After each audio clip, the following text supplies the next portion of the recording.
Welcome to Inside the Philippines. I'm your host, and today we've got a story that's going to stay with you long after you've finished watching.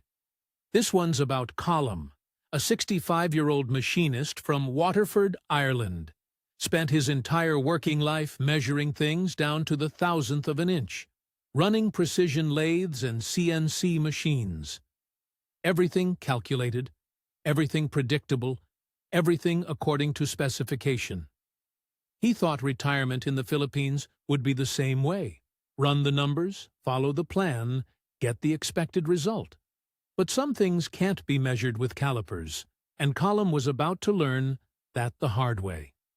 When his life in Ireland fell apart, he arrived in Dumaguete with his savings, his retirement visa, and a belief that if he just followed the manual, everything would work out fine. He met someone who seemed different from all the warnings he'd heard. Someone normal, hard-working, genuine, and for a while, it felt like he'd found exactly what he needed. What happened next changed everything. This is his story, in his own words. The shop foreman pulled me aside on a Thursday afternoon in October. That's how it started. I was running parts on the lathe, same as I'd done for 42 years, and Dermot comes over looking uncomfortable. Says I need to come with him to the office. Won't say why. And immediately, you know it's bad news, don't you? Nobody pulls you off the floor for good news. Eileen was dead before the ambulance got there. Heart attack. She was 59 years old, standing at the kitchen sink washing up after lunch, and her heart just stopped. No warning. No chest pains the night before, no chance to say goodbye, nothing. Just gone while I was at work machining valve components. 28 years married. Not a complicated marriage, not dramatic, just steady. Eileen worked part-time at the chemist, kept the house, did her knitting in the evenings while we watched the telly. We had our daughter Claire, who'd moved to Dublin years back. Quiet life in Waterford. That was enough. After the funeral, I couldn't stay in that house. Every room screamed at me. Her knitting project half finished on the chair. The garden where she'd just planted spring bulbs she'd never see come up. The kettle she'd replaced the week before because the old one was getting dodgy. I'd walk past the bathroom and still expect to smell her soap. My mates at the pub meant well. Pat and Seamus and the lads would buy me pints, pat my shoulder, tell me time heals everything. But the pity in their eyes made it worse. And the conversations were agony. They'd ask how I was doing. And what was I supposed to say? That I couldn't sleep? That I'd started talking to her photo like an Egypt? That I'd burnt the scrambled eggs 3 times? Because I'd forgotten she always added milk? The doctor referred me to a grief support group at the church. I went twice, sat in a circle with other people who'd lost spouses, drinking terrible tea from styrofoam cups, listening to a counselor talk about stages of grief. It was unbearable. I wasn't looking to process anything. I wanted to not feel it. By December, I'd made the decision. Couldn't do another Irish winter in that house. Couldn't face Christmas. Couldn't stomach the sympathetic looks at Mass or the careful way people avoided asking me to family dinners because I'd be the odd one out. I put the house on the market, and it sold fast, $195,000, which converted to about $210,000 American. Not a fortune, but combined with my pension, it was enough. I started watching YouTube videos about retiring abroad. That's how these things start, isn't it? The algorithm feeding you one video after another. Retire in Thailand on $1,000 a month. Live like a king in Vietnam. The Philippines. Paradise for pensioners. I'd watch them at night with a whiskey, imagining myself somewhere warm where nobody knew me, where I wasn't the widower everyone pitied. Thailand looked mobbed with expats. Every video showed crowded beach towns full of tattooed British lads, and their young Thai girlfriends. Vietnam seemed interesting, but the visa situation looked complicated. Everyone going on about border runs and restrictions. But the Philippines kept coming up. English-speaking country. Catholic like Ireland. Beaches everywhere. And they had this SRRV visa, Special Resident Retirees Visa, specifically designed for blokes like me. I looked into it properly. Deposit $20,000 in a Philippine bank. Prove you've got pension income, and you get permanent residency. No messing about with border runs or yearly renewals. The cost of living videos all said the same thing. Live comfortably on $200 to $2,500 a month. Maybe less if you're not flash. Do the math. $210,000 could stretch for decades if I was careful. It wasn't about finding a new life. It wasn't about adventure or starting over. It was about being somewhere where every corner didn't remind me of Eileen, where I could exist without the weight of other people's sympathy crushing me.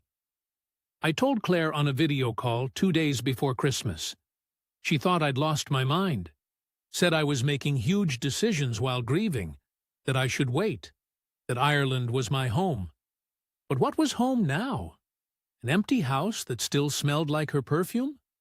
A church pew where I sat alone?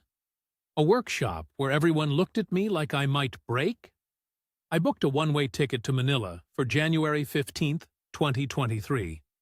Sold most of what I owned, furniture, tools, Eileen's car she'd barely driven, kept a suitcase of clothes, my passport, and enough sense to know I was running away from something rather than toward anything.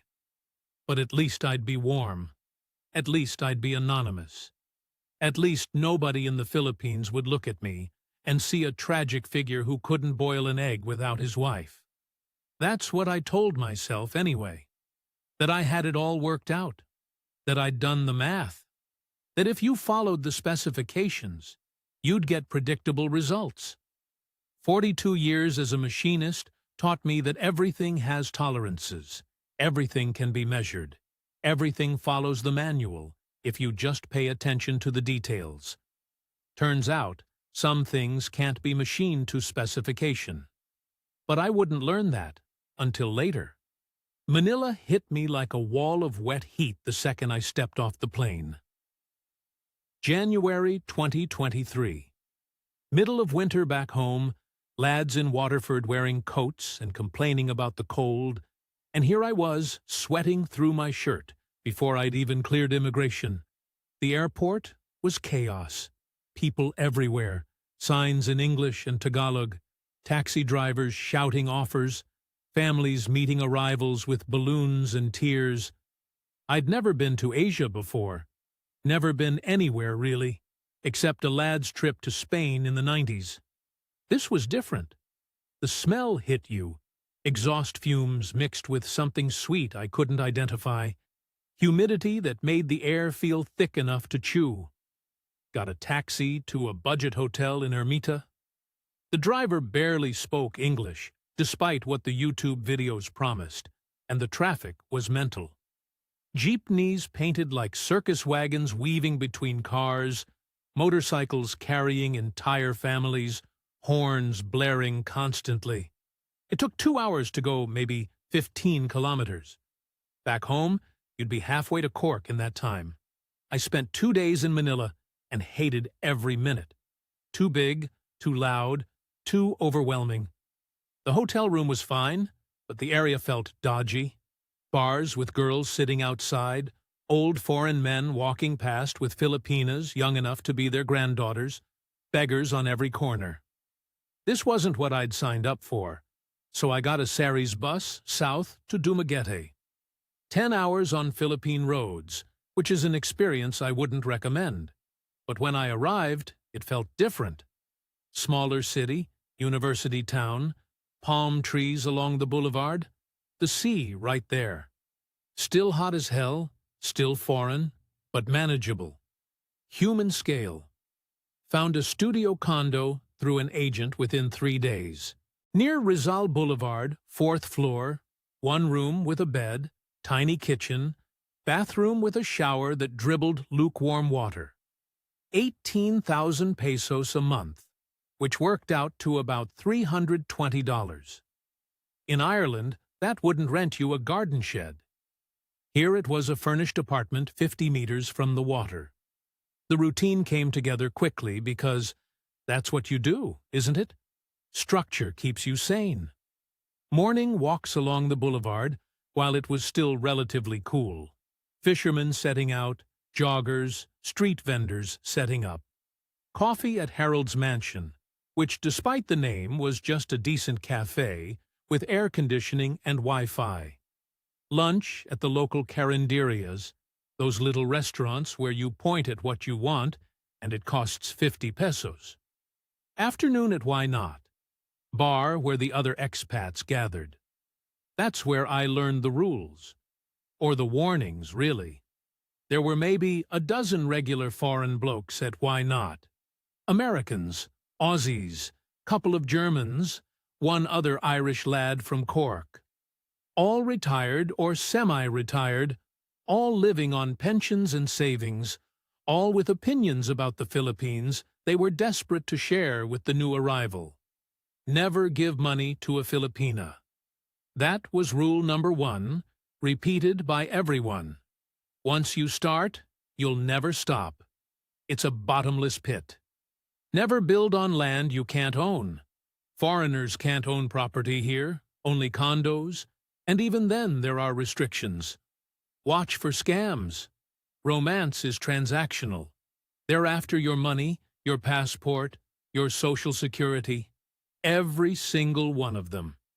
I'd sit there nursing a San Miguel beer at 40 pesos a bottle, listening to them go on. Most of them had young girlfriends, 20, 25, 30 years younger. They'd complain about the money they spent, the family obligations, the drama. But they kept doing it. Bitter men chasing something they'd lost back home, convinced they'd found paradise, but acting like they were in prison. I wasn't here for that. I was 65, still wearing my wedding ring, just wanted somewhere warm to exist quietly until my body gave up like Eileen's had. Romance wasn't part of the plan. Got my SRRV sorted through an agency in town. The process was straightforward enough. Medical exam, police clearance, proof of pension, and the big one. Deposit $20,000 into a Philippine bank account. That hurt, watching that much money leave my control. But it was the price of residency. Paid another 30,000 pesos in processing fees, roughly $535. 6 weeks later, I had my ACR I-card. Permanent resident status. Legal, official, done according to specifications. But the loneliness was heavier than I'd expected. The condo echoed. I'd eat dinner alone watching the sun set over the water, cook simple meals that tasted like nothing, go to bed at 8 because there was nothing else to do. Video calls with Claire in Dublin were stilted. She'd show me the grandkids, tell me about her job, ask if I was okay. I'd lie and say I was grand, just adjusting. She'd look worried, and I'd feel guilty for worrying her. Sunday Mass at the cathedral helped a bit. At least it was familiar. Same liturgy as home, same hymns, everyone dressed properly. The priest was Filipino, but the service was in English. I'd sit in the back, go through the motions, feel the weight of Eileen's absence every time I automatically looked for her beside me. The grief had followed me 6,000 miles. Turned out, you can't outrun your own head. I'd been in Dumaguete maybe 6 weeks when I met Maricel. Wasn't looking for it. Wasn't expecting it. Was just trying to buy vegetables at Kang's supermarket, completely confused by what half of them were. I'm standing there in the produce section, holding something that might be eggplant, or might be some exotic Filipino vegetable I'd never heard of, when this woman says in careful English, "That one is talong, eggplant, very good for adobo." She was maybe 38, 40, Filipina, obviously. Not dressed up, jeans and a Robinson's Place polo shirt, probably on her break. Hair pulled back, no makeup, tired-looking in a way that felt honest rather than calculated. Not the made-up bar girls I'd seen at Why Not. Not the young things hanging off old foreign men's arms. We chatted for 5 minutes. She helped me identify bitter melon versus regular eggplant, told me which tomatoes were best, laughed when I admitted I barely knew how to cook anything. Her name was Maricel. She worked as a cashier at Robinson's Mall. Had a daughter, 7 years old. Spoke that careful, grammatically correct English that Filipinos learn in school. Then her phone buzzed. She said she had to get back to work, and she left. That was it. A normal interaction in a supermarket. I thought nothing of it. But Dumaguete's a small city. I kept running into her. At Robinson's when I'd go to buy clothes or household things. At the cathedral during Sunday Mass, she'd be there with her daughter, both of them dressed properly, sitting with what I assumed were her parents. At Kang's supermarket again, 2 weeks later. After the third time, she invited me for coffee at her break. We sat at the Jollibee in Robinson's, drinking terrible Filipino coffee that was more sugar than anything, and we talked. Normal conversation. She asked about Ireland, I asked about Dumaguete. She mentioned her daughter Angelica attended public school nearby. The father had left when she was pregnant, said he wasn't ready, moved to Manila, never came back. She lived with her parents in a compound near the port, worked 6 days a week for 12,000 pesos a month, which was about $215. $215 a month? I was spending that much on groceries and beer. What struck me was how normal she seemed. Not forward, not flirtatious, not making declarations, just a single mother getting by, working a cashier job, raising her kid with her parents' help. When she talked about Angelica, you could hear the pride and the worry, wanting better for her, wanting opportunities she didn't have. We started meeting for coffee weekly, then twice weekly. She'd message me on Facebook when her shift ended. I'd walk over to Robinson's. We'd sit at Jollibee or the food court and talk. She brought Angelica once. Shy kid, polite, wore a public school uniform that was obviously second-hand, patches on the knees. Spoke better English than her mother. Looking back now, I should have wondered if the encounters were really coincidental. Should have questioned why she kept reaching out. But I was lonely, and she was kind, and it felt good to have someone to talk to who didn't pity me. That's the thing nobody tells you about grief. It makes you desperate for any connection that doesn't remind you of what you lost. By April, Maricel and I were meeting 3 times a week. Coffee dates turned into dinners at the cheap restaurants along Rizal Boulevard, grilled fish and rice for 100 pesos, San Miguel beers while watching the sunset. She'd tell me about difficult customers at work, about Angelica's struggles with math homework, about her parents getting older and slower. I'd tell her about Ireland, about the machine shop, careful stories about Eileen that didn't hurt quite as much when I shared them with someone who'd never known her. The encounters didn't feel accidental anymore, but I didn't care. Small cities work that way, don't they? You run into the same people. And honestly, I looked forward to seeing her. For the first time since October, I had something to look forward to. In late April, she invited me to Sunday lunch at her parents' compound. I almost said no. Felt too much like meeting the family. Too much like something serious when I wasn't here for serious. But she said her mother wanted to thank me for helping Angelica with her English homework the week before, and it would be rude to refuse. The compound was near the port, down a narrow street where tricycles barely fit. Concrete house, maybe 40 square meters, painted blue with rust stains bleeding down from the roof. Extended family everywhere. Her parents, her younger brother with his wife and 2 kids, her sister, an aunt, chickens pecking in the yard, a dog sleeping in the shade. The noise hit you first. Kids shouting, a radio playing, someone's karaoke bleeding from next door. The constant hum of life lived close together. Maricel's mother was maybe 60. Diabetic, she mentioned later. Moved slowly but smiled warmly. Her father was older. Construction worker his whole life, until his back gave out. Spoke broken English, but made an effort. They'd set up a table outside under a tarp. Plastic chairs borrowed from neighbors. Too many dishes for a casual lunch. Her mother had cooked sinigang, that sour soup with pork and vegetables that Filipinos love. Lumpia, rice, grilled fish. Red Horse beer for the men. Warm because there wasn't enough room in the small refrigerator. Everyone was welcoming, polite, asking careful questions about Ireland and why I'd come to the Philippines. Nobody mentioned money. Nobody asked what I did for work or hinted at needing anything. It was chaotic and loud and overwhelming, and the first time since Eileen died that I'd sat at a family table. The noise that would have driven me mental back in Waterford felt comforting here. Proof of life. Proof that families still existed, still gathered, still functioned. I left feeling lighter than I had in months.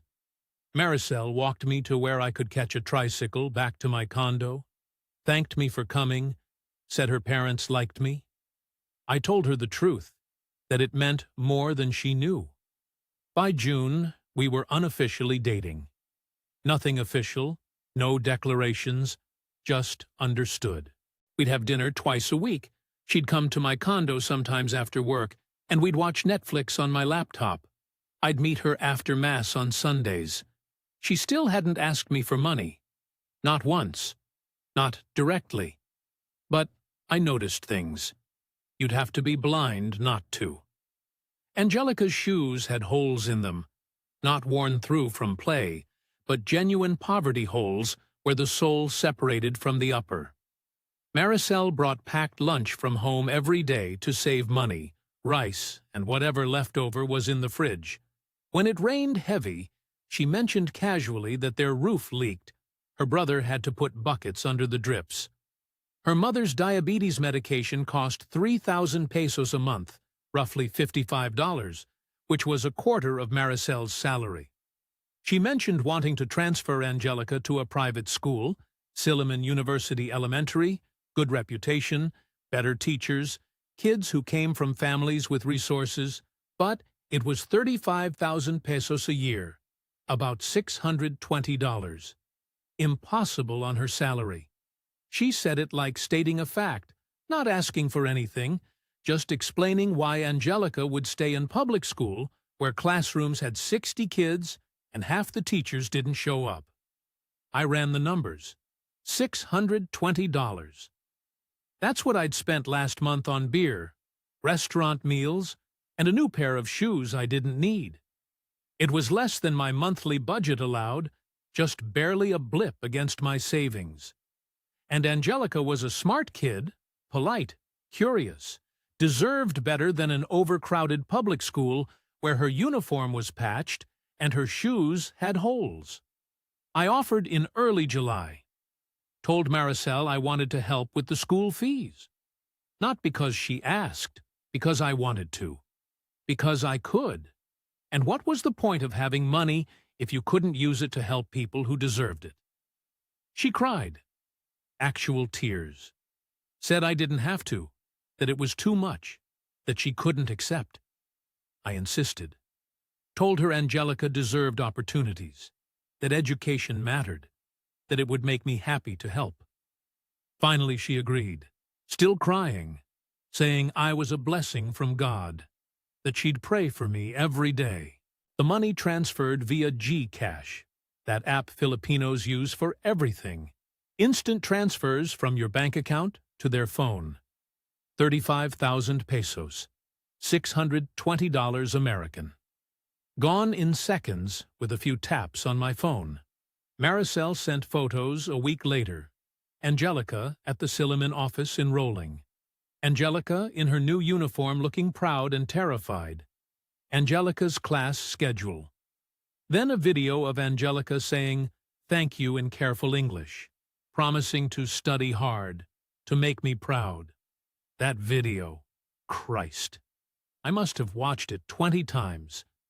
This kid I barely knew, thanking me for something her own father should have provided, something that cost me less than a week's worth of dinners out. I felt useful again, needed. Like I was building something that mattered instead of just existing in a foreign country waiting to die.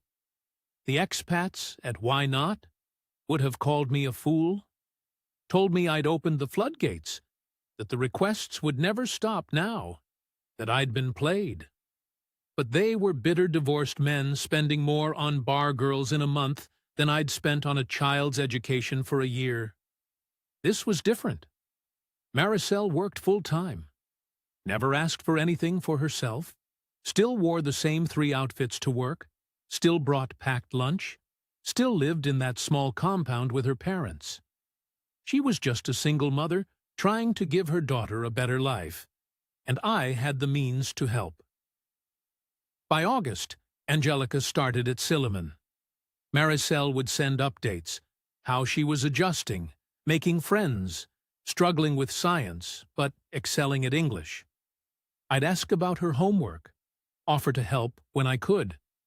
Started feeling like part of something again, instead of a ghost haunting a foreign city. We'd go to the beach some Sundays, Maricel, Angelica, and me. Take a banca boat to Apo Island, snorkel in water so clear you could see 30 feet down, eat lunch at the small resort there. Cost maybe 2,000 pesos for the day, roughly $35 for all of us. Angelica would collect shells, Maricel would relax in a way I never saw when she was working, and I'd float in water warm as a bath, thinking this was what peace felt like. The physical side developed slowly, too. Maricel was cautious. Catholic guilt runs deep in the Philippines, but by September we were sleeping together. She'd stay over at my condo sometimes, leave early for work while I was still asleep. Nothing dramatic, nothing complicated, just 2 lonely people finding comfort in each other. I took off my wedding ring in October, 13 months after Eileen died. Put it in my wallet where I'd still have it but wouldn't see it every time I looked at my hand.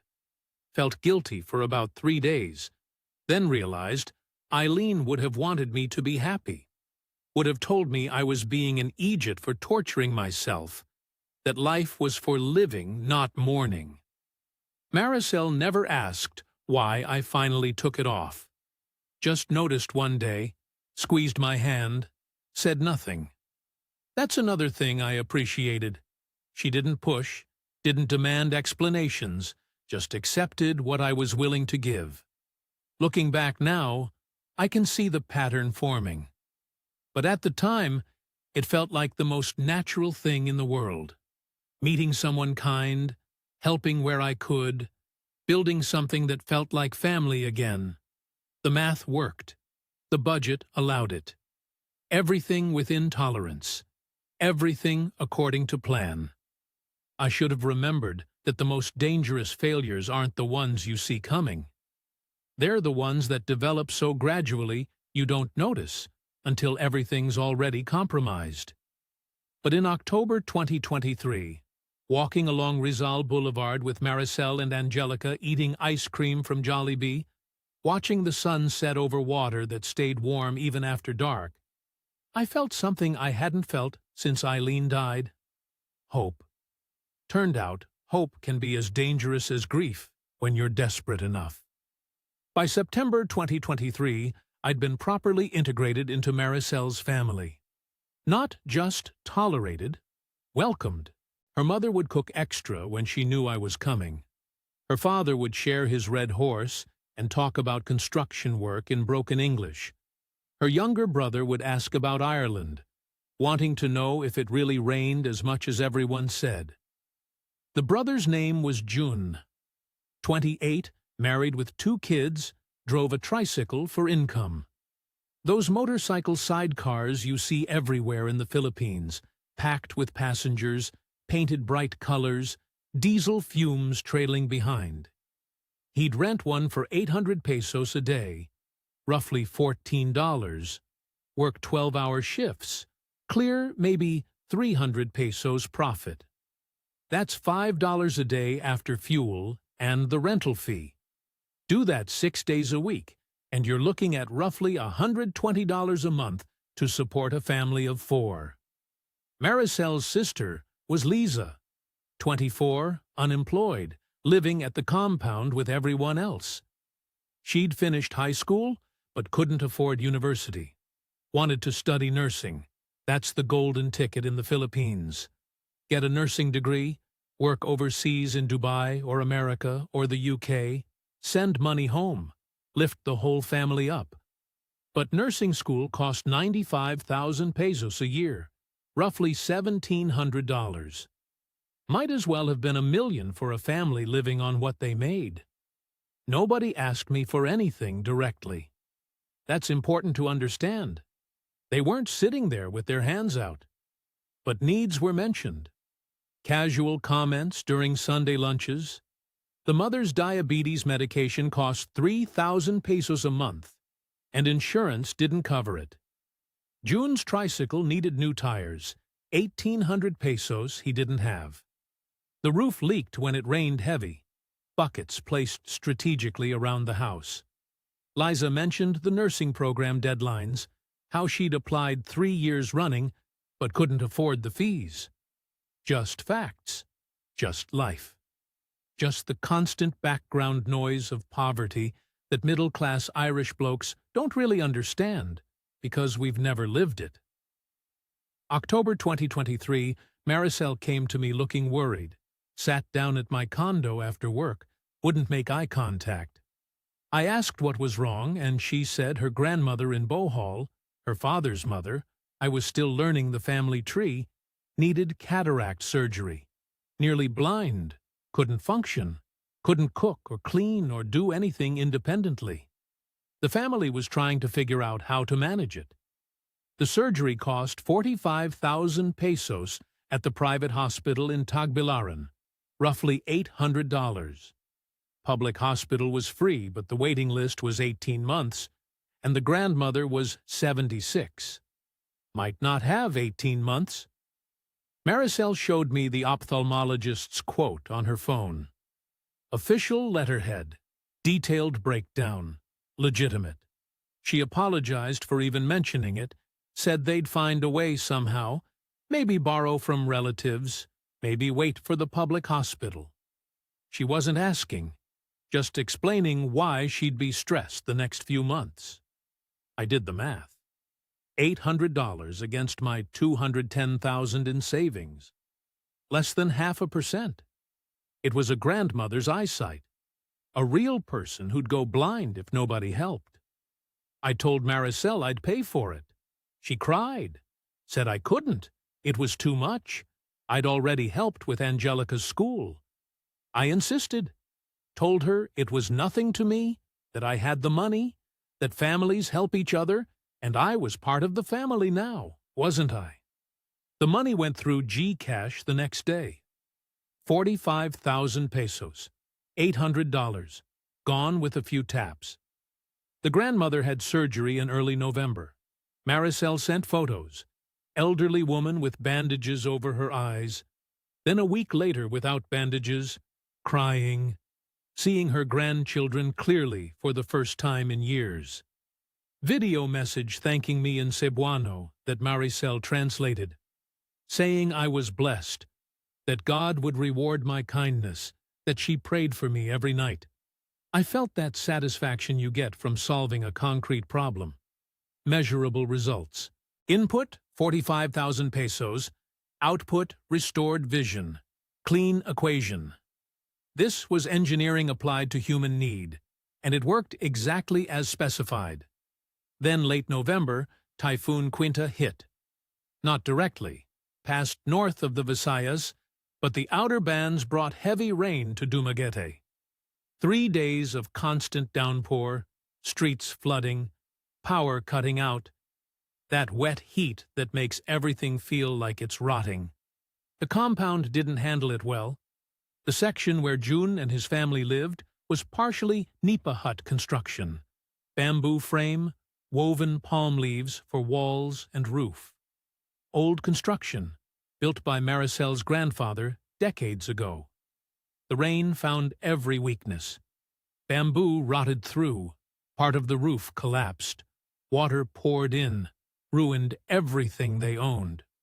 The family evacuated to the main concrete section, 8 people crammed into 2 rooms, waiting for the storm to pass. After it cleared, Maricel took me to see the damage. The nipa section was genuinely wrecked. Roof caved in, walls sagging, floor soaked through, everything that couldn't be moved destroyed. Jun's kids' clothes, their school supplies, Maricel's sister's belongings, all ruined. Maricel mentioned they'd need to rebuild before the main typhoon season in December and January. Otherwise, June's family would be sleeping on the floor of the main house indefinitely. She showed me a contractor's quote on her phone, 120,000 pesos, roughly $2,150. Mix of proper materials and salvaged bamboo, enough to make it structurally sound and weatherproof. Again, she wasn't asking, just explaining the situation, the problem the family was navigating. They'd probably do it themselves over months, buying materials as money allowed, but it needed to be done before the next typhoon hit. I offered to pay for it, told Maricel that living 8 people in 2 rooms wasn't sustainable, that Angelica needed space, that it was the right thing to do. She tried to refuse, said it was too much, that I'd already done so much, that they'd manage somehow. But I could see the relief in her eyes when I insisted. The weight lifting. 120,000 pesos transferred via GCash.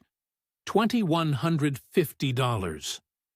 The contractor started work the following week. I visited the compound during construction, watched them tear down the rotted sections, pour a proper foundation, frame it with decent timber instead of bamboo, install a metal roof that would actually shed water. John worked alongside the contractor when he wasn't driving, learning, helping where he could. His kids would come home from school and watch, excited about their new house. 3 weeks later, it was finished. Not fancy, concrete floor, painted wood walls, metal roof, basic but solid. June's family moved back in. They had a small blessing ceremony. Priest from the cathedral came and sprinkled holy water. Everyone prayed. Maricel's mother cooked a feast. They invited me like I was family, like I'd done something heroic instead of just writing a check. That's when the pattern really started, though I didn't recognize it at the time. By December, I was spending roughly $800 to $1,000 a month on the family. Angelica's school fees, that was ongoing, monthly expenses for supplies and uniforms and field trips. The grandmother's medication follow-up. Helping with utilities at the compound because the bill had jumped after they'd run power to the rebuilt section. Occasional groceries, one'd go to the market, buy rice and canned goods and cooking oil, drop it at the compound like it was nothing. I ran the numbers monthly, still within budget. My pension covered my condo and living expenses. The savings could handle the extra $1,000 a month indefinitely. The math worked. The expats, at Why Not, would have crucified me if they knew. But I didn't tell them. What was the point? They'd just lecture me about bottomless pits and being taken advantage of. But they didn't understand the difference between giving bar girls money for nothing and helping a real family with documented needs. Maricel worked full-time, never asked for anything for herself, still wore the same work uniforms, still lived in that compound with her parents, still brought packed lunch every day. She wasn't living large off my money. she was channeling it to her family's actual needs, the way any decent daughter would. That's what utang na loob means, I learned. Debt of gratitude. The obligation to help family, especially parents. It's not optional in Filipino culture. It's structural, expected, non-negotiable. And I was part of that family now, which meant I shared the obligation. Looking back, I should have seen how it was escalating. School fees to surgery, to construction, to monthly support. Each request larger than the last, each gap between requests shorter. But at the time, each need seemed legitimate, isolated, genuine. Bad luck and circumstances, not a pattern. And I was happy. That's the thing that's hard to explain. For the first time since Eileen died, I felt like I mattered, like I was building something, like I had purpose beyond just existing until my body gave out. Christmas 2023, I spent it at the compound. The whole extended family gathered, maybe 20 people total, cousins and aunts and neighbors who were basically family. Lechon roasting in the yard, kids running everywhere, karaoke until 2 in the morning, Red Horse flowing, everyone laughing and singing and living life loud. Maricel's father stood up halfway through the night, drunk on beer and emotion, and made a speech in Cebuano that Maricel translated, thanking God for sending me to their family, saying I was a blessing, that I'd restored his mother's sight and given his grandson a proper home and helped Angelica get educated, saying I was welcome in their home always, that I was family now, that they'd pray for me every day. Everyone raised their glasses. Someone started singing Danny Boy, because I was Irish, and they thought that's what we sang. I sat there feeling embarrassed and touched, and belonging to something for the first time in over a year. That night, walking back to my condo along Rizal Boulevard, slightly drunk, the warm air making everything feel soft, I thought about how far I'd come. 14 months ago, I'd been in Waterford, unable to function, drowning in grief, selling everything to escape.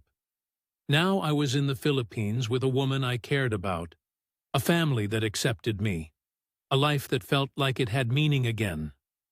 The math still worked. I'd spent maybe $15,000 in 9 months, still had nearly $200,000 remaining. Years and years of life at this rate. Everything under control. Everything within tolerances. I should have checked my measurements more carefully. Should have verified my calibration. Should have remembered that the most dangerous equipment failures are the ones that drift gradually, producing bad outputs that look acceptable until you compare them against the original specifications. But I was measuring happiness instead of cost. And happiness doesn't follow engineering principles. It doesn't care about your budget, or your plans, or your careful calculations about what's sustainable. It just makes you vulnerable to believing what you desperately want to be true. New Year 2024, Maricel's family invited me to Bohol for the holiday. First time meeting the grandmother whose eyesight I'd restored. We took the ferry from Dumaguete, 4 hours across, calm water, dolphins following the boat, islands rising green from the sea. Maricel held my hand on the deck, Angelica ate fish balls from a vendor, and I thought this was what contentment felt like.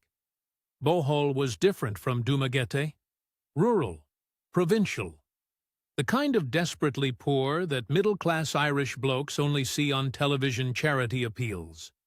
The family compound was outside Tagbilaran, down dirt roads that turned to mud when it rained, past rice paddies and nipa houses, and children playing barefoot in the road. The compound itself was worse than I'd expected. Bamboo and nipa construction, dirt floors, no running water. They carried it from a communal well down the street. Outdoor cooking over charcoal. Electricity came from a single wire jury-rigged from somewhere, powering one light bulb and a small fan. 10 people living there. Maricel's grandmother, various aunts and uncles and cousins whose exact relation I never quite sorted. The grandmother cried when she saw me, grabbed my hands, spoke in Cebuano that Maricel translated, thanking me for her sight, for being God's instrument, for blessing her family. She was tiny, maybe 4'10", weathered brown skin, eyes bright now where they'd been clouded before. She kept touching my face like she needed to verify I was real. We stayed 3 days, slept on thin mats on the bamboo floor, ate simple food cooked over charcoal, bathed from a bucket. The poverty wasn't romantic or noble. It was grindin' and inescapable. But the family was warm, welcoming, treating me like I was someone important, instead of just a bloke with money. On the second day, walking through the compound, Maricel mentioned casually that her dream was to build a proper house here someday. Concrete, metal roof, plumbing, windows with glass instead of woven palm, safe from typhoons, permanent. Somewhere her parents could age with dignity instead of living like this. She said it wistfully, the way you talk about winning the lottery, not asking for anything, just dreaming aloud. I couldn't stop thinking about it on the ferry back to Dumaguete. I had the money. $200,000 minus the 15 I'd spent so far. Why not build something permanent? Why not create something that would outlast me, that would matter after I was gone? We discussed it seriously in February. I brought it up, not her. Asked what it would cost to build a modest house in Bohol. 2 bedrooms, proper construction, nothing fancy but solid and safe. Maricel said it was too much to even think about. But when I pushed, she showed me a contractor's estimate she'd gotten years ago when she was still dreaming.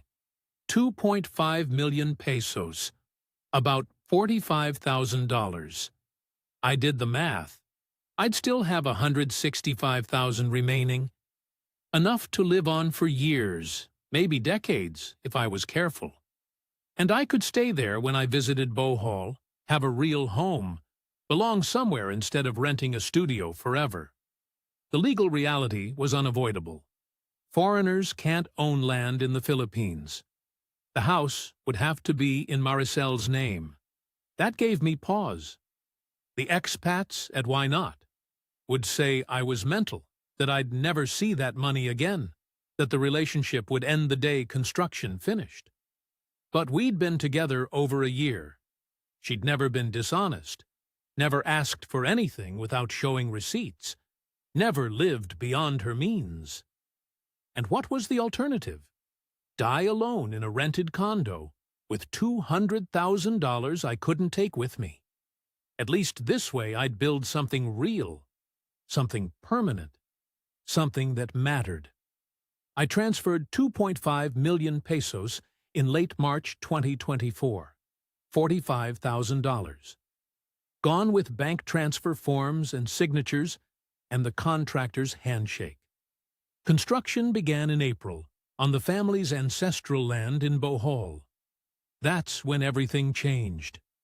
May, Maricel mentioned that June needed a tricycle. Not renting anymore, actually owning one. The rental fees were eating half his income. If he owned his own tricycle, he'd clear 800, maybe 1,000 pesos a day instead of 300.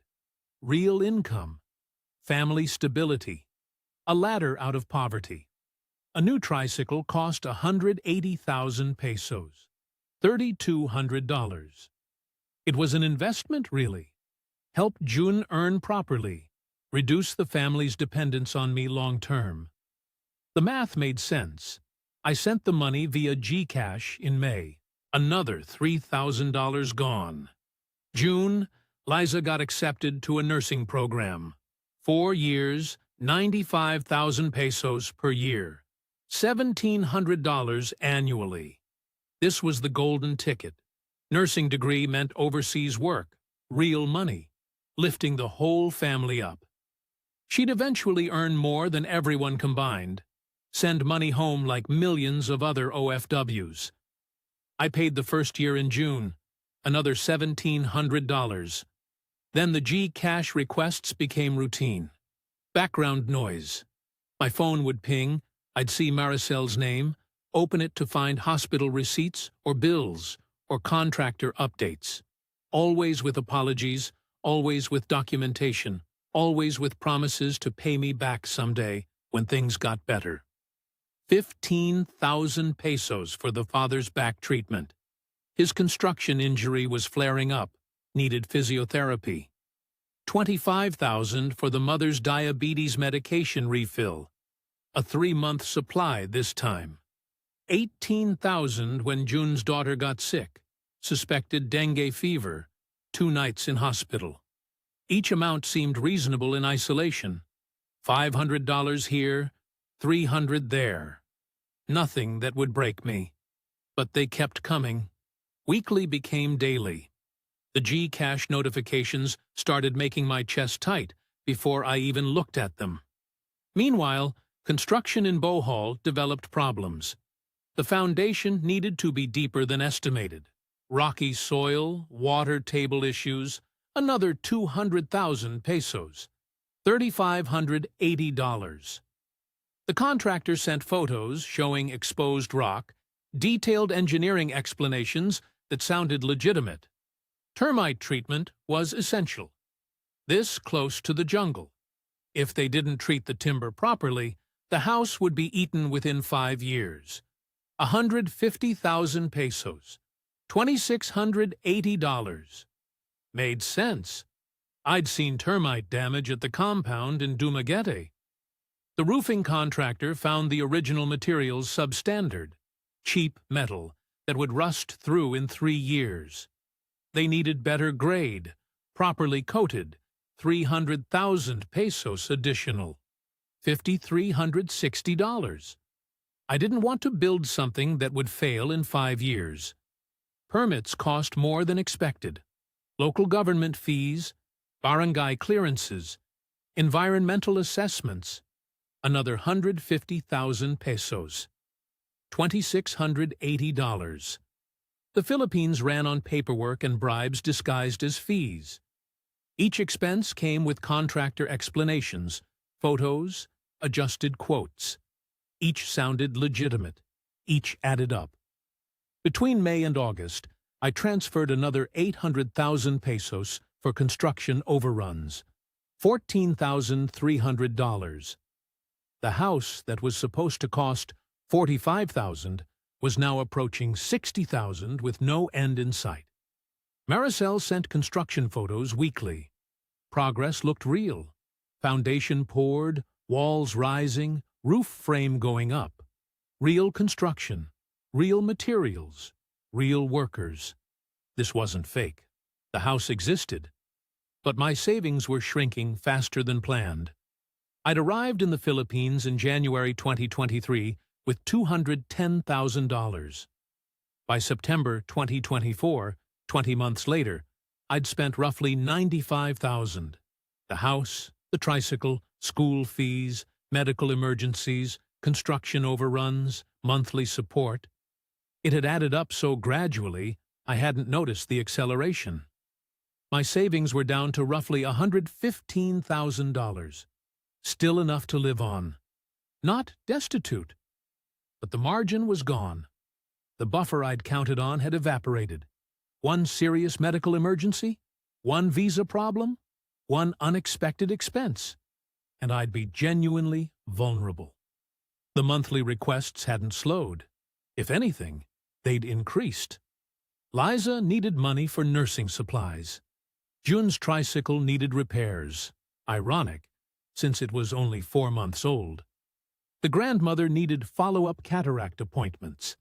Angelica needed new school uniforms because she'd grown. The mother needed different diabetes medication. The old one wasn't working. I started feeling something I wouldn't name. Not suspicion. I still believed every receipt, every hospital bill, every contractor quote. just a tightness in my chest when Gcash notifications arrived. A dread. A sense that I was on a treadmill that was speeding up, that the only way off was to jump and hurt myself badly. But I couldn't stop. I was too invested. The house in Bohol was nearly finished. Maricel sent photos of it with furniture being moved in, her family standing proudly in front, everyone smiling. That was my $60,000. My legacy. Proof I'd built something permanent. And I loved Maricel. That was the truth I couldn't ignore. Loved her in that comfortable way you love someone after a year and a half, when the excitement's faded, but the companionship remains. She'd sleep over at my condo 3 nights a week. We'd go to Mass on Sundays, have dinner at the compound, live something resembling a normal relationship. The expats at Why Not had started giving me looks, knowing looks, pitying looks. One of the American blokes, Dave from Texas, pulled me aside one afternoon in September. Said he'd heard I was building a house in Bohol. Asked if I knew what I was doing. Said he'd seen this story before. It never ended well for the foreigner. I told him it was different. That Maricel worked full-time, that her family had genuine needs, that the house was real and nearly finished. He just shook his head, said I'd figure it out eventually, and bought me a beer. I didn't want to figure it out. I wanted to keep believing, because the alternative was admitting I'd spent $95,000 buying the illusion of family, the fantasy of mattering, the temporary feeling of being needed. Looking back, I can see I was already compromised. The machinist in me should have noticed the tolerances drifting, the measurements getting increasingly suspect, the outputs not matching specifications. But I'd stopped measuring objectively. I was measuring by how it felt instead of what it cost. And it felt like belonging, like purpose, like I'd finally built something to replace what I'd lost when Eileen died. The house in Bohol was scheduled to finish in October. Maricel was planning a big blessing ceremony, inviting the whole family, the priest, neighbors, everyone. I'd be the guest of honor. The foreigner who'd lifted them out of poverty, who'd given them something permanent and safe. I should have felt proud. Instead, I felt that tightness in my chest getting worse. That sense that I was speeding toward something I couldn't see yet, some collision that was already inevitable. But I told myself I was just stressed about money, that once the house was finished, the requests would slow, that I'd recalibrate my budget, live more carefully, stretch the $115,000 for years. I told myself a lot of things in September 2024. All of them were measured with a broken gauge. September 2024. My phone died while I was at Maricel's apartment. She'd moved to a nicer place in June. 1 bedroom instead of a studio, proper kitchen, air conditioning that worked. I'd helped with the deposit, 15,000 pesos, roughly $270. Seemed reasonable at the time. I needed to check the weather. Typhoon warnings had been posted, ferry schedules to Bohol might be affected, and I was supposed to visit the house the following week for the blessing ceremony. My phone was dead. Charging cable had packed in, and I needed to know if I should reschedule. I picked up Maricel's phone from the coffee table. She was in the shower, singing something in Tagalog, water running. I unlocked it. She'd never hidden her passcode from me. I'd seen her type it dozens of times. Facebook Messenger notification popped up as I opened the weather app. Mark Thompson sent you 20,000 pesos. My stomach dropped. Foreign name, sending money. I stared at the notification for maybe 10 seconds, my machinist brain trying to process what didn't fit the specifications. Another notification appeared. David Chen. Miss you, baby. Heart emoji. Heart emoji. I shouldn't have looked. I knew I shouldn't. But my hands were already opening Messenger before my brain could stop them. Mark Thompson, Australian, 68 according to his profile, retired tradesman from Perth. Messages going back 2 years. I scrolled, my hands shaking. Monthly transfers of 20,000 pesos. Every month. Like clockwork. $360 American, roughly every single month for 2 years.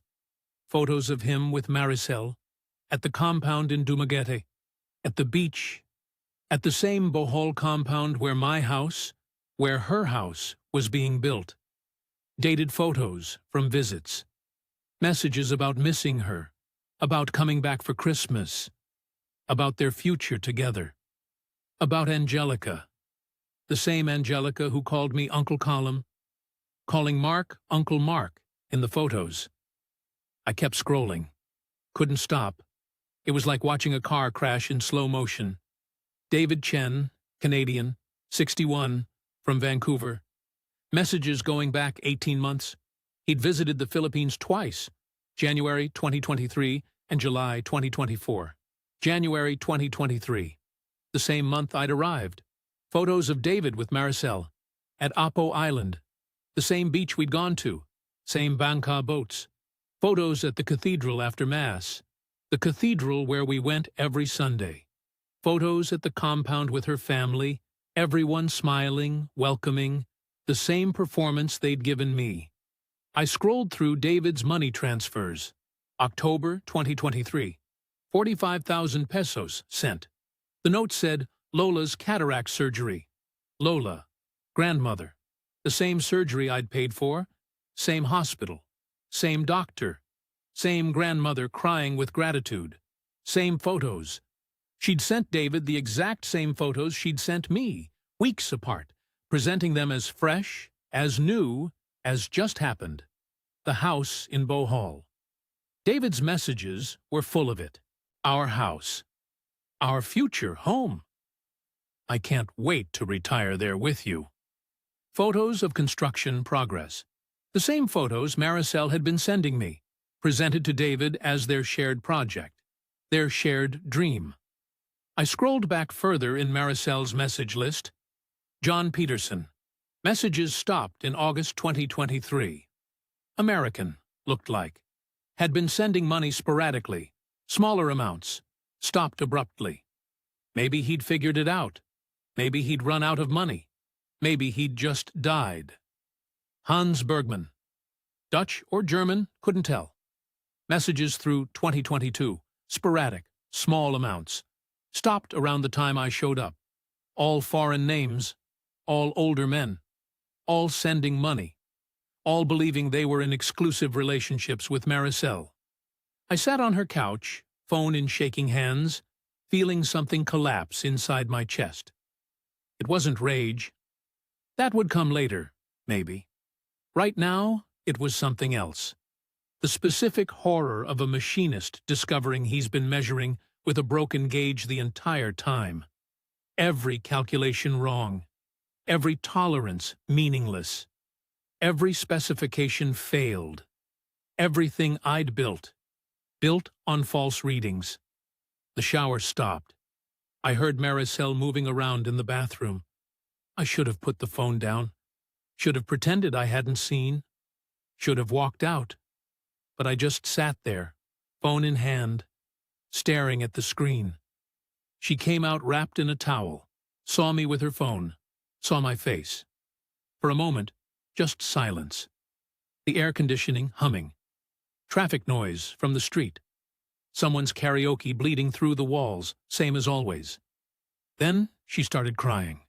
Not denying. Not explaining. Just crying.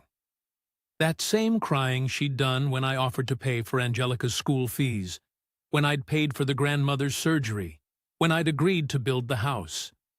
The crying that had made me feel needed, important, like I was solving problems instead of being played for a fool. I asked her, voice flat, how many of us there were. She kept crying, said she could explain, that I didn't understand, that the Philippines wasn't like Ireland, that family obligations were different here. I asked again. How many? 3, currently, she said between sobs. Mark, David, and me. Sometimes others. Smaller amounts, not regular. John had stopped sending money. Hans only sent occasionally. He'd never visited. Wasn't serious. 3. 3 simultaneous relationships. 3 men all believing they were special. All sending money. All building futures that didn't exist. I asked about the grandmother's surgery. She said the surgery was real. Lola really needed it. But it cost 45,000 pesos, and one foreigner couldn't afford it. I paid half. David paid half. Different dates. Same surgery. Same doctor. Same hospital. She'd presented it to each of us as the full amount. Pocketed the difference. Used it for other family expenses. The house, I said. Our house. She cried harder. Said it was in her name. That I knew foreigners can't own land. That she'd never lied about that. The house was real. Construction was real. But it cost more than I'd paid. Mark had been contributing monthly. Thought his money was going to monthly family support. David had sent extra, thought it was going to furniture and finishing touches.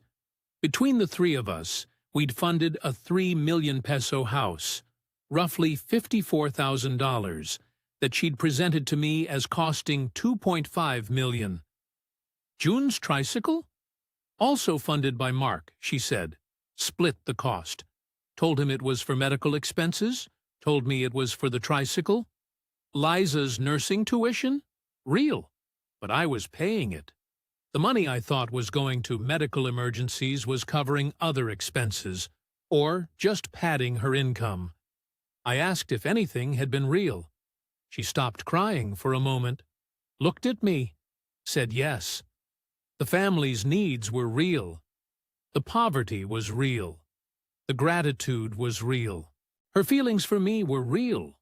Not everything, maybe not love like I thought, but she did care about me, did enjoy my company, wasn't pretending all the time. But she had to support her family. One foreigner wasn't enough. The Philippines wasn't Ireland. The Philippines was survival. She made 12,000 pesos a month, $215, and had parents, siblings, a daughter, cousins, nephews, all depending on her. Maricel had discarte, resourcefulness. She did what she had to do. She was still crying, asking if I wanted her to stop seeing the others, saying she'd choose me if I wanted, that we could make it work. But I knew better now. I stood up, put her phone on the coffee table, walked toward the door. She grabbed my arm, still crying, asking me to stay, to talk, to understand. I pulled away, told her I understood perfectly. She was running 3 separate relationships like product lines, diversifying risk, maximizing income, presenting the same needs to multiple solutions. It wasn't even personal. It wasn't malice. It was just practical. It was discarte. It was survival. It was business. I left, walked back to my condo in the dark, the warm night air making me sweat, street vendors packing up, tricycles puttering past, karaoke bleeding from every house. The same Dumaguete I'd been living in for 20 months. But everything looked different now, like I'd been wearing the wrong prescription glasses the entire time. I didn't sleep, lay in bed staring at the ceiling, running calculations, checking measurements, trying to figure out where the tolerances had failed. Morning came. I made instant coffee, sat at my small table, did the math properly for the first time in months. Arrived January 2023 with $210,000. 20 months later, September 2024, spent $95,000. Savings down to $115,000. The house in Bohol, legally hers. I'd paid roughly $45,000, but David and Mark had paid chunks too. No contract, no receipt in my name. Just bank transfers to her account, with notes like house construction that meant nothing legally. Jun's tricycle, legally hers. $3,000 from me, probably more from Mark. No documentation. Everything else, school fees, medical expenses, family support, construction overruns, all just transfers to her Gcash account. No contracts, no agreements, no legal standing. I contacted my lawyer in Dublin via email, explained the situation, asked about recourse. He responded within hours, Irish time, middle of their workday. No recourse. I'd voluntarily transferred money, built property in her name, signed nothing. The Philippines has different property laws, he reminded me. Foreigners can't own land. Any property built on Philippine land belongs to the Filipino landowner. I'd knowingly done this. The relationship was never legally binding, never exclusive, never promised to be anything. Nothing I could do. Nothing to recover. The money was gone. The house was hers. The relationship was whatever she'd said it was, which turned out to be one revenue stream among several. I'd spent $95,000 building someone else's asset while being one of 3 foreign ATMs funding a family's survival strategy. And the worst part? The absolutely crushing part? They probably did need the money. The poverty was real. The medical needs were real. The grandmother really had needed cataract surgery. The typhoon really had destroyed June's house. Angelica really did deserve better education. Maricel wasn't lying about the needs. She was just funding them through multiple sources, presenting the same problems to multiple solutions, running parallel relationships like production lines. It wasn't a scam in the traditional sense. It was survival mathematics in a country where families depend on whoever can help, where OFW culture teaches people that foreign money is just another resource to tap, where utang na loob, debt of gratitude, runs in all directions and nobody's keeping accurate books. I'd spent $95,000 not on a scam, but on being part of a system I didn't understand, playing a game whose rules I'd never learned, measuring success by feelings instead of specifications. The house in Bohol would be blessed next month. David from Vancouver would probably attend, thinking it was his house. Mark from Perth was planning to visit for Christmas, thinking his money had helped build a family's future.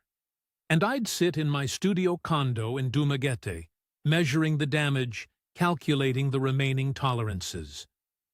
Looking back, the red flags had been everywhere. The gradual escalation, the increasing frequency of requests, the way every need came with documentation, but no names, no dates that could be verified, no paper trail that wouldn't work for multiple people. But I'd wanted to believe, needed to believe. Because the alternative was admitting that grief had made me desperate, that loneliness had made me vulnerable, that I'd spent $95,000 buying the temporary illusion of mattering to someone. You can't engineer your way out of grief. You can't measure human connection in tolerances. And you can't build anything permanent when you're measuring with a broken gauge. December 2024. I moved to a cheaper studio. 12,000 pesos a month instead of 18. $215 instead of 320. Not because I couldn't afford the extra 100, but because I needed to feel the consequences. Needed to live with what I'd done. The new place was smaller.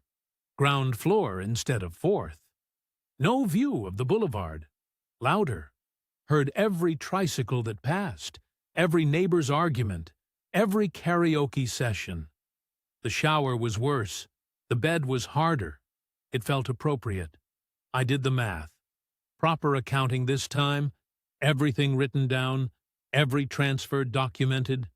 $95,000 spent in 20 months. School fees, medical expenses, house construction, construction overruns, tricycle, nursing tuition, monthly support, utilities, groceries, emergency after emergency after emergency. All of it gone. All of it legally hers. All of it split among multiple foreign boyfriends who thought they were building exclusive futures. Savings down to $115,000. Not destitute. That's what I kept telling myself. Not broke. Not trapped. Still had enough to live on for years if I was careful. My pension covered rent and food. The SRRV was valid. I wasn't going to end up begging on the street or sleeping in an internet cafe. But the margin was gone. The buffer I'd counted on had evaporated. One serious medical emergency, one visa complication, one unexpected expense, and I'd be genuinely vulnerable in a foreign country at 65. I blocked Maricel on Facebook, Gcash, Messenger, changed my phone number. She tried reaching me through the landlord once, left a note asking me to call, saying we needed to talk. I threw it away. The expats at Why Not had heard. Small city, small expat community, everyone talks. Dave from Texas bought me a beer in early December. Didn't say I told you so, just sat with me while I drank in silence. That was decent of him. Through him, I heard the updates I didn't want. David from Vancouver had visited for Christmas. The house blessing ceremony happened without me. Big celebration, whole family, neighbors, priest, everyone. Mark from Australia was still sending 20,000 pesos monthly, regular as clockwork. And there was apparently a new bloke, Klaus, German, met her in November. The cycle continues. I processed it like I'd process a failed machining operation, analyzing where the tolerances broke down, what went wrong and when. The grief made me desperate to matter again. That was the root cause. Everything else flowed from that. The loneliness made me vulnerable to feeling needed. The cultural difference made me mistake family obligation for manipulation when it was actually just cultural difference, because that's the thing I had to accept. Maricel wasn't lying about her family's needs. They really did need medical care, school fees, typhoon repairs, all of it. The poverty was real. The desperation was real. She was just funding it through multiple sources, presenting the same problems to multiple solutions, running what amounted to a small business that happened to involve relationships. The other expats tell me I'm lucky. Some blokes lose everything, get trapped in property disputes, end up broke and stuck. $115,000 is still a life. Years of life, if I'm careful. But I know the real loss isn't money. It's dignity. It's the humiliation of believing I was special when I was just another revenue stream. It's knowing that David Chen has photos of his house that I built. It's knowing Angelica calls multiple foreign men uncle, learns their names, forgets them when the money stops or they figure it out. It's the wedding ring I took off for Maricel that I can't put back on now. Not for her, not for Eileen's memory, not for anything. It just sits in my wallet, meaningless. I still go to Mass on Sundays. Different cathedral now, across town, to avoid running into Maricel's family. Still drink San Miguel at Harold's, though I switched from Why Not? Because I got tired of the looks. Still walk the boulevard in the mornings before it gets too hot. I'm still here. Still in Dumaguete. My SRRV is valid. My savings are sufficient if I'm careful. I'm not running back to Ireland. There's nothing there but an empty garden where Eileen's bulbs came up without her, pity from mates who'd told me not to go, a daughter who'd say she was right. I'm just existing. Measuring my days, checking my budget, living within tighter tolerances. The lesson I've learned, and this is what I want other men to understand, is that you can't engineer your way out of grief. You can't measure human connection in tolerances. You can't apply machinist logic to loneliness and expect predictable results. The Philippines isn't a scam. That's important to understand. It's just a place where desperate economic need meets desperate emotional need, and the math rarely works out for the foreigner. Not because Filipinos are dishonest, but because survival requires strategies that Western retirement fantasies can't accommodate. Maricel probably did have feelings for me, probably did enjoy my company, probably was grateful. But she also had parents, siblings, a daughter, cousins, nephews, all depending on her in a culture where family support isn't optional. One foreign boyfriend couldn't cover it all, so she ran 3, maybe 4 now with Klaus, maybe more I didn't see in her messages. It's not malicious, it's practical, it's discarte. It's what you do when you're trying to lift your entire family out of poverty with the only resources available. Foreign men who need to feel needed. And I did need to feel needed. That's the truth I have to live with. I spent $95,000 not because I was tricked, but because I was desperate to matter again after Eileen died. I wanted to build something permanent, belong somewhere, be part of something that felt like family. I got what I paid for, really. 20 months of feeling like I mattered. 20 months of Sunday lunches and beach trips and someone sleeping in my bed. 20 months of being called Uncle Colum by a kid who probably won't remember my name in 5 years. $95,000 divided by 20 months is $4,750 a month. Call it $5,000. That's what it cost to feel like I had a family again.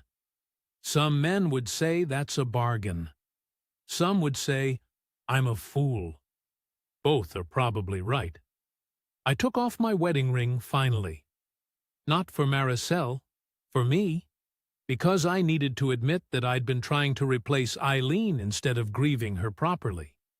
That I'd run 6,000 miles to avoid feeling the loss, then spent $95,000 trying to engineer a solution to a problem that doesn't have one. Eileen would have told me I was being an Egypt, would have seen through Maricel in 5 minutes, would have made me sit down, do the math properly, ask the hard questions I didn't want to ask. She probably would have been right, but she's not here, and I am, and this is what I have left. That's Colum's story, an Irish machinist who thought precision and planning could protect him from the messy reality of human relationships in a country he didn't fully understand. He's not unique. We hear versions of this constantly. Men arriving with grief, loneliness, or emptiness, believing the Philippines offers a clean equation. Their money for companionship, their support for loyalty, their presence for purpose. But the Philippines isn't a math problem. It's a country where $20,000 can change a family's entire trajectory, where overseas remittances keep the economy functioning, where supporting extended family isn't manipulation. It's survival and obligation woven together so tightly you can't tell where one ends and the other begins. When that reality collides with a foreigner's retirement fantasy, somebody's getting hurt. Usually the foreigner, sometimes deservedly, sometimes not. If you're considering retirement here, learn from Colum. Grieve before you arrive, not after. Understand that family obligation isn't optional in Filipino culture. It's structural, foundational, non-negotiable. Know that property in someone else's name is property you don't own, regardless of who paid for it or what promises were made. Accept that being needed and being used can look identical until you check the receipts. And understand that no amount of planning eliminates the fundamental risk of trying to solve emotional problems with financial solutions. Some things can't be measured in millimeters. Some tolerances can't be machined away. Some failures happen gradually, drift by drift, until you're producing outputs that look acceptable, but are built on broken specifications. The Philippines isn't paradise. It's not a retirement fantasy. It's not a place where lonely Western men can buy their way into families and feel whole again. It's just a country, a complicated, beautiful, frustrating country where desperate people do desperate things to survive, and lonely people do desperate things to matter. And sometimes those desperations intersect in ways that nobody really planned. This is Inside the Philippines, where we tell the stories others won't. If this helped you avoid Column's mistakes, hit subscribe. If you've got your own story, you know where to find us. Stay safe out there.